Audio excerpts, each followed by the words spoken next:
Dave Doctor. I'm a planting arborist and environmental specialist with the city of Palo Alto. The coal and wood burning trains would come right by the trunk of El Palo Alto Redwood, and the boughs that were hanging over were literally subjected then to coal smoke, heavy soot, 2-3 times a day. So the foliage was being suffocated basically by layers of carbon. First carbon footprint impact was to the El Palo Alto Redwood from smoke, actually.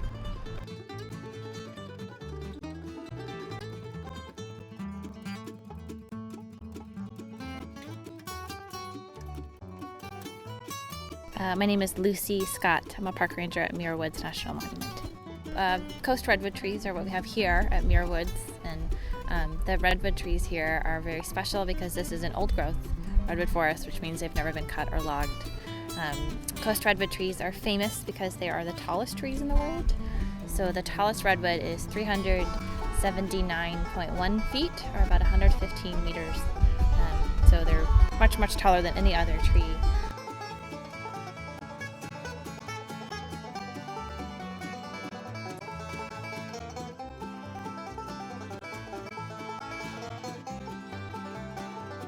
Well, the local community just wouldn't survive without the tree, obviously. It's called Palo Alto. I mean, that's a tall tree, so it's no mistake. We're very central. We're on the seal of the university. It is the central theme uniting the community, the university, and I would argue the greater Northern California region. Where would we be without trees, man? Where would we be?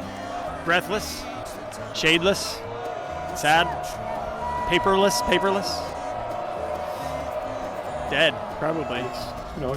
It's a charming historical icon. I'll regret seeing it destroyed.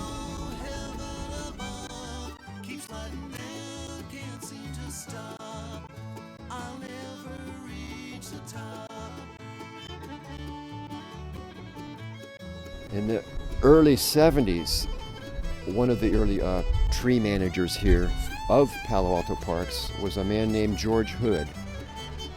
And George one day came up with a plan, and it was called Fool the Redwood Plan, to add a misting system to the very tip top of El Palo Alto. And they had the idea, if we add mist up there, as if this coast redwood were on the coast, the California coast by Waddell Creek or Muir Woods, it would be getting summertime fog and moisture every single day. Moisture added to the needles, going through the stomata of the leaves, and literally giving the redwood a drink every time the fog would come in.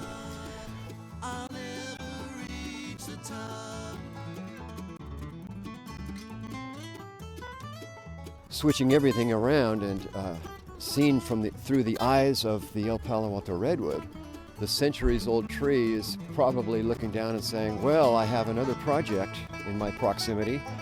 I don't know if the tree's feelings can anticipate, but we as maintenance and stewards of the El Palo Alto Redwood have a duty and obligation, an environmental stewardship function, to evaluate all impacts potentially to this natural resource that we're charged with taking care of.